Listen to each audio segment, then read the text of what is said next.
Hey, everybody. Welcome to the second episode of the ACE Performance Training Podcast. Today we have our special guest, Mason Fowler. Mason is a black belt with Caio Terra.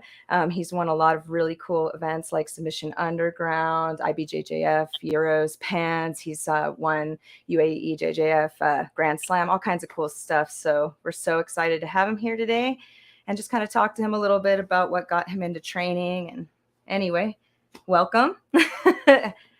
Amazing introduction. I had to make it, had to make it cool. So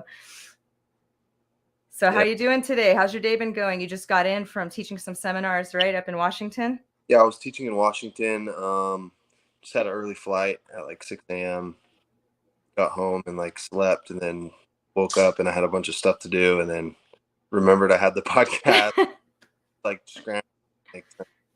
That's how it goes when you're a busy person, I try to on Sundays I try to just do all my grocery shopping and prep. I don't prep everything, but I try to prep chicken and some sweet potatoes, and so that way it just makes the week a little bit easier, because then after so dead, and then I can just microwave stuff and then fall asleep on the couch. Yep, we do it the same way. Get started on some of that stuff. I got all my groceries, so after things, and then got some laundry started, and the life of a player. Right. You get your day off, and spend that doing all your chores, catching up, and then start again the whole week. Exactly, yeah. So I wanted to kind of have people find out about when you started training way back, even before jiu-jitsu, what got you started into MMA, even what interested you, and what was your journey? Yeah, I just was a big fan of MMA when I was younger. Back, I think I was exposed to it when I was 15. And at that point, I was not an athlete. I was kind of a troublemaker. I was smoking cigarettes and drinking every weekend, getting into trouble. And I actually started playing. I wanted to already become a fighter, right? Because I would get in street fights and stuff, and I thought I knew how to fight. I thought I already could be fighting in the UFC, Yeah. I was so, and it's crazy because I understand how delusional most people are about fighting in general. Yep. Because I was that guy. I was the token guy at the bar that beat up UFC fighters. I was fucking delusional. Okay. So then I was really out of shape though. I was really, really out of shape. Eating McDonald's every day, drinking Mountain Dew, everything, all the worst things you could be doing, I was doing it. Smoking Newports every day. So my little brother, he had started playing rugby in high school, and he was just about to start his second season. So I was thinking okay, maybe I need to jump in and do one season of rugby with him in order to kind of get into shape. And then to sign up at an MMA gym, right? So I went out, and the first practice, I was literally the last person in everything. I was so out of shape, and you don't realize most people are not getting pushed to that level on their day-to-day lives. Mm-hmm. So realize how out of shape you are until you're out there and you're last place, about to pass out just from sprints and stuff like that. So I ended up, it was really hard, but I ended up I quit smoking through rugby. I quit drinking and partying. That's awesome. I got off the soda. I was doing everything kind of step by step that you have to do to kind of lead a healthier lifestyle. Nice. And rugby is the thing that pushed me kind of through all those changes, because I wanted to not feel like I was dying every day at practice, right? And I wanted to not quit also. Yeah. Started making those lifestyle changes, and then eventually I actually kind of fell in love with rugby and made a bunch of friends through rugby. And I played a second season with Fresno State. Oh, nice. Because my high school coach, he ended up becoming the coach of Fresno State. I was best friends with his son. So me and his son both were playing on the team, but we weren't actually going to Fresno State. Okay. That's cool. Kind of a gray area, because it was a club sport. It wasn't a team sport. Yeah. Oh, they kind of just like brought us on the team, and no one really like cared, you know. Yeah. So that was cool. That was like a good experience because I didn't go to college, but I still like got Got to to go. college parties and stuff with the rugby team on the weekend. So that was, Yeah. and then after that, after that second season, I started working full time for Pepsi, and I was working like really shitty hours, and I couldn't like make it to practice. I was working on the weekends. I couldn't like make it to the games. So then I kind of like started to fall off of rugby. And then that's when I kind of decided, oh, now maybe I can start doing the MMA thing, right? Because then I can kind of like work that more around my schedule. So Hmm. like there was a little small shitty MMA gym called Thrive MMA, and it was like right next door to the gym that I would like lift weights at. Okay. Ended up going in there, and it's funny because my first day that I asked them about the classes, I asked them like the first thing I said is like, is if I sign up here, then can I fight in the UFC? You know, Yeah. that's like I was so delusional. Yeah. Yeah. As it takes 10 years to get to the UFC of training. Yes. Yes. So then, yeah, the rest is history. Started doing MMA. I fought I fought 8 times. Was training jiu-jitsu for MMA. Did a couple jiu-jitsu tournaments, but nothing crazy. I competed like once at white belt and once at blue belt. Um, yeah, had 8 fights. I went undefeated, and then started to already we just like most gyms, we just like didn't know how to train correctly, and we would just spar a lot, and we sparred really hard. And I hit my head a bunch, probably like playing rugby, you know, and Yeah. had a bunch too when I was a kid. Like I was like knocked out cold a couple times in my youth, just off of like whatever stuff that kids do, like Yeah. hitting my head on the table or whatever, you know. And so I started like 8 fights into my MMA career, I started to like have some problems with concussions, and I had post concussion syndrome for like 6 months at this one point, That's and rough. kind of just decided that it wasn't worth it to continue pursuing a career that it's pretty much impossible to not get head trauma when you're a professional MMA fighter. Yep. Your job is pretty much to get punched in the face, you know. So Yep. decided it would probably be smarter to pursue jiu-jitsu not as a career competing, but more so as something to fall back on, Okay. so that I would be able to like get my black belt and open a gym. That was always like my goal. Nice. Because that's, you know, nowadays jiu-jitsu is very profitable. Yes. They can be if you're in the right spot and you do it right. So I just like didn't want to go back to working for Pepsi and like working like shit jobs, right? Yep. Yeah, so I ended up pursuing it just to get my black belt, more kind of like business minded, Yeah. and just kind of doing tournaments just to do it. Like once the concussion problems fully cleared up, then it was like, oh, like, well, I'm not fighting, but I can still do this. And I had done a couple before. So ended up like jumping into like the Pan Ams and like getting second place. And then everyone, like, that was like such a big deal to everybody, and started to, I guess, kind of like, I don't know, like the notoriety and stuff like that, right? That you get Yeah. big tournaments and the respect that you get from people. So just kept jumping in tournaments. And at first it was a lot more mixed because I was coming from MMA. So I was getting beat a lot by guys that would play like advantages, and I didn't Yep. understand the game fully. And Yeah. I hate those guys that would just like pull guard and just hold you and score one advantage and then They're you win. like looking at they're waiting for the Like it would drive me crazy. But now like I kind of play that same game because I understand the game now, you know? Like Yep. advantage is winning. The point is to win the tournament. It's not to like That's what the submission only like tournaments are for if you're kind of going for the, like or even submission only guys like dive on footlocks just to get fake submission attempts to win the decision too, you know? So rule set, like everyone games the system. yep. Yep.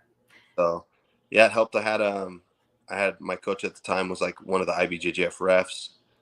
So Gabriel, he's the guy that gave me my brown belt. So training under him helped me like really understand the game, the rule set, strategy. Makes sense. started, transition to like a full-time jiu-jitsu competitor. And then did you like move to get closer to like when you ended up at Caio Terra, was that like just to kind of grow more, or was it like just kind of a coincidence or? Yeah, so my coach actually had an opportunity to like move to Florida and open a gym there. Oh, nice. So he pretty much had told me that I needed to, if I wanted to keep pursuing jiu-jitsu, then I would need to like move to a real team, because I was still like, I did win. I won a lot of tournaments at like purple belt, but then at brown belt, I started kind of struggling again. I was, Okay. and because I didn't have the right training. Yeah. Um, my coach was really good, but he was like a middleweight, and then I didn't. It was just pretty much like me and him a lot. So I didn't have a lot of good training partners. So he had told me if I wanted to continue, then I needed to like pretty much join a real team. And he had recommended to me to either go to like San Diego, LA, or San Jose for Yep. like big teams in all those cities. And he had told me about Caio Terra's gym, and like that Yuri was there, who's like an ADCC champ, and like Hudson Mateus is there, and like all these high level guys. So yeah, I ended up just running into some of the guys from Caio Terra's gym at like the Nogi Worlds and talking to them, and just was like a cool vibe. Nice. San Jose is also the closest place to my hometown of Fresno. It's like a little over 2 hour drive. So it's not so far. Yeah. Yeah, so like at first I was driving there like on Monday, and I would stay. I have a friend that fights in the UFC that lives in Gilroy, so I was like sleeping on his floor and like training at Kyle's gym, and then I would go back on the weekends and do like private lessons and stuff like that. So I was driving every week back and forth at first. So just made it easier that it was so much closer. It was easier like financially. I didn't have to like get a place right away there. Kind of Um, like test it, make sure it was good and keep going and then make the move if you like it and all. Yeah. yeah, and even like when I first started going there, I was already in talks with them about wanting to go there full time and stuff. So we were already kind of trying to figure that out. Nice. Yeah, then they offered me like um, kind of like back like, storage room type area in a, they own like a print shop, Okay.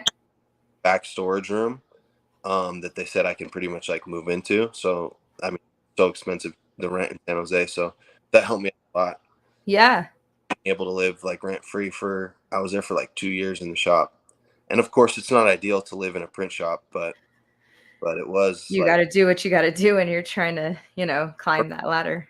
was Yeah. like what I needed in the moment. Yeah. That's awesome. That's awesome. And so lately, like, how's it been? Do you have any competitions? I mean, I don't know if you have anything coming up you've been getting ready for. Obviously, like there's a ADCC coming up. Are you doing the trials for that, or did you already? Now I have the spot already secured because I won the East Coast Cool, cool.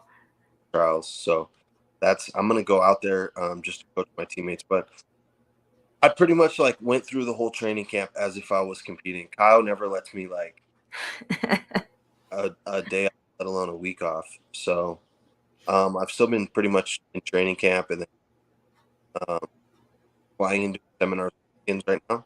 Yeah, yeah, I do. I haven't compete. I competed at the end of January. It was the last time I competed, and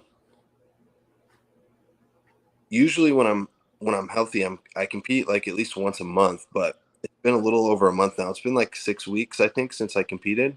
okay, Uh, I feel like right now at this point I'm okay with it. yeah, DC is coming in September. Um, I feel like it might almost be better to go a little bit easier right now, and then yeah. maybe up a little bit more kind of in the summertime. Maybe jump into something June. I don't know. I'm not against competing right now, but I'm not like, I don't feel that I absolutely have to compete. Also, anything Yeah, yeah, that I compete in right now is not going to be anything close to the level of ADCC. So exactly. It's like you got your eyes on the prize right now. So, yeah, yeah, I've won all the kind of like B level competitions that I could possibly win. Like at this point, the only thing that would like raise my stock any more than where it's at is like an ADCC title or like an IBJJF Black Belt World title. yeah. So So yeah, I'm not really too worried about like competing all the time. How are you enjoying doing seminars right now? How's that? Yeah, love traveling and doing seminars. I definitely think like once I decide to kind of like slow down on the competing, like maybe after ADCC, I'll go a little bit easier on competing. Right now, I still am like in that mindset of like, gotta always like watch what I eat. Like, can't really like go out and have too many drinks, you know? Yep. So Yep. definitely do think I would enjoy the trips a little more if I could let my, Relax and but I'm always kind of I'm still like thinking about ADCC, even though it's like 6 months away. hey, So that's a good mindset. That's a winner mindset right there, you know? yeah, for sure. So But it does take a little bit of the enjoyment out of the trips, right? Like, true, but I true. still enjoy it. I enjoy it. I always like meeting new people, and everyone at the seminars are always like super cool. Yeah. I'm not like partying and going crazy and like living my best life yet. After I win Just ADCC, I'll do that for sure. yep, exactly. So like seminars, you've done a lot of those. Have you ever done like a camp type thing before? Like where it's like a mold, like there's more than just the No, I'm gonna do a Nogi camp with 10th Planet Portland. okay. I don't remember the exact date on that, but I'm gonna do one of those in the summertime and then the camp with you. So those will be my Yeah, I thought it would be a cool idea, you know, just kind of see how it goes, including the other activities and stuff, you know, and should yeah. be a cool experience. So No, yeah, cool. set that up. That's like I think a really great idea. Yeah. So Spokane, how was that area? Because I had a friend who grew up over there, and he's actually owns an academy over here, and he seems like a really chill dude. Seemed like people who come from over there are really nice and chill, and Yeah, everyone's really cool. A lot of people with red hair and blue hair and stuff like that. yep. But yeah, everyone was nice. I don't think I could live there. The weather's kind of horrible. It's like just cold and rainy. Yep. In California is way better for sure. I feel I'd be like super like espresso depresso with the constant like clouds, and you know, I like the sun and everything too. Yeah. Yeah. That sunlight works wonders. So you got a busy week coming up ahead, lots of training. Yeah, I mean I like literally feel like I'm just in training camp year round. I have mandatory like 2-a-day practices. Yep. Year round. So even right after like compete like ADCC trials on Saturday and Sunday, and then on Monday I'm doing 2-a-days again. Yep. So it's pretty brutal, but I like deep down, like the lazy like part of me hates it, but then like deep down I know that we're doing all this for a reason, you know. This is like has purpose behind it. It's so true. I know friend Junior always told me that like he kind of holds people to the standard of like what they tell him, you know, they want to do. So if like, you know, they said they wanted to be, you know, a competitor, world champion, he's going to expect you to train, you know, multiple times a day and not miss any days. Even if you're injured, come watch, you know, things like that. And if you're just doing it for fun, you know, it's a little more laid back. So, you know, I get it too. As a now academy owner, we're kind of same, you know, so. I'm Yeah. helping the other guys though, with the training camp for the trials. Yep. Just because now like I've won the trials twice, so I feel like a lot of the guys kind of like look up to me. Yeah, absolutely.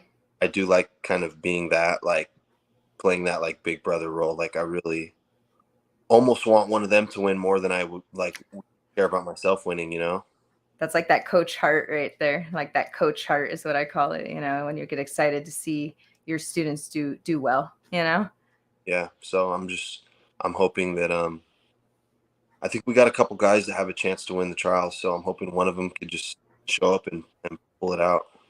We actually just got a question from a viewer. The Mystic Rose asks, what advice do you have for a new student just starting out wanting to compete within 1 year? I think you can compete within 1 year if you have like some natural athletic ability. I would just say to honestly like listen to your coach as much as possible. Like no matter who your coach is, unless you're just at a like complete McDojo like place, Yeah. time.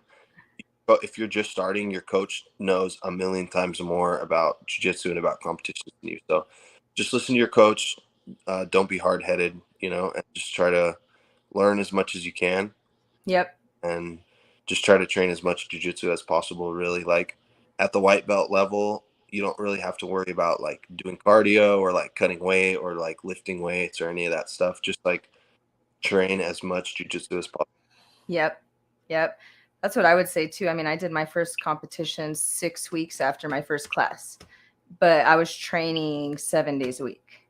Yeah. So like, yeah, I mean, I would say it definitely mat time, right? Like, and then of course there's people that can come in and compete within like a month of training if they're just like really good athletically, or a lot of girls, like if they came from gymnastics or something like that, end up being really good right off the bat because they already know kind of how to like move their own body. yep. Yep. Me, for example, I was like coming off of rugby. So rugby there's a little bit of grappling involved, tackling people and stuff. Yeah. Like you're doing double legs. Yeah. Like kind of like grappling experience, right? Yep. But yeah, I think a year is definitely plenty of time. I would say for most people, probably 6 months. Train for about 6 months before you do your first competition. Yep.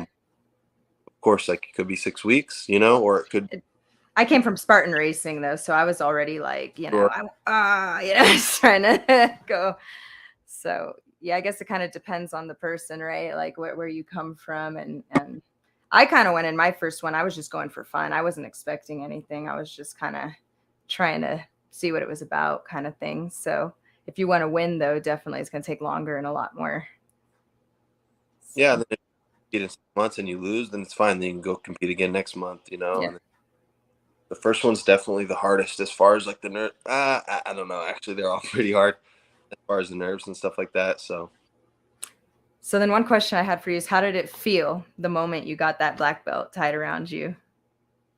I was just like, God damn, it's about time, dude. Like, I thought it was so overdue. Like, I was kind of like being treated like a black belt at the academy. Like people were already like really respectful towards me. Like the other black belts were like really respectful towards me, and like, which never happens. Like at most jiu-jitsu gyms, it's like it's a hierarchy, So yeah.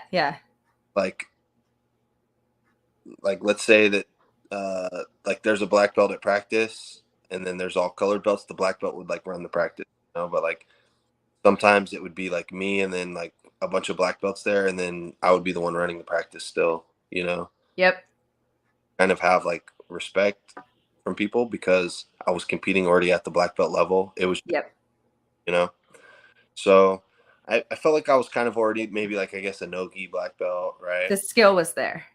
Yeah, like the skill was there, but it was nice to like finally get it, Yeah. It's like that, all that hard work, Yeah, it's been. And now it's just the beginning towards getting, those stripes, and keep on going on. And Yeah. because if I remember, you have to be like, what, 3 stripes to give blacks, right? Isn't that to like for a black to give a black, something like that? So, oh, what happened? Sorry, it's cut out real quick. Stripes, then you can like promote someone to black belt. Yep, exactly. So, well, that's awesome. Thank you so much for sharing all of this with us. If you have any other advice to any who's be hesitant to kind of start training because maybe they feel out of shape, or maybe they feel like, they're not going to be good at it, or maybe, what advice would you have for someone like that listening right now? I would say like if you go to join a good gym with a smart owner, the gym is going to cater towards new people and out of shape people, right? Yep. Don't be afraid. Most people think that they need to get in shape because they're going to get their ass kicked. Yep. But like at Caio's, there's like an intro class. There's so many fundamental and intro classes, and they do little to none like live training in those classes because it's catering to like that brand new person. Yep. Like rate of people signing up because of that. Yep. So really it does depend on the gym. Like the gym that I first started training at, like within a week I was like doing hard sparring and like MMA sparring with guys, and like we were hitting each other 100%. So it depends on what gym you sign up at, I guess. And I know there are a lot of jiu-jitsu gyms that, like, even on the first day, they'll have you do like 45 minutes of live training or something like that. So Yep. I would say just try to find the right gym. You probably need to try to find the most expensive gym in your area, Yeah. because that gym's probably the best gym. Yep. And then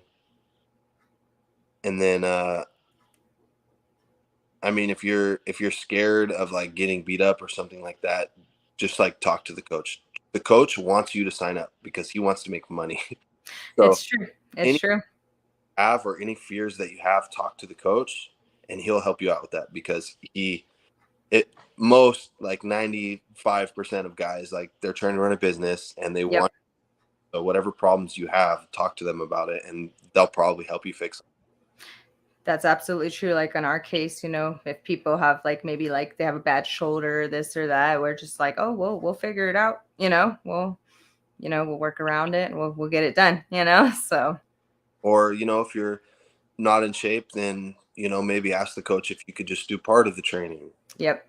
1 round and then sit out 1 round, and then do 1 round and then sit out 1 round, and then slowly Yep. do all the rounds. Exactly. Cool. Well, I know you got a lot of meal prepping to do. I know you got things going on, so I don't want to keep you too long, but I want to thank you so much for chatting with us, telling us about, your experiences, giving advice to our listeners. And is there any special, anything you wanted to say at the end or anything like that, or? No, that's it. Just thanks for having me. And if you guys want to keep up with me and my competition journey and stuff like that, you guys can follow me on social media. I post every day on like Instagram and TikTok. It's Mason Fowler MMA. Post a lot of jiu-jitsu related stuff, like techniques and stuff like that. So I highly recommend it. He posts some really good stuff, so definitely go follow. All right, everybody. All right. I hope you have a wonderful evening. yeah. Thank you again so much. All right. Bye.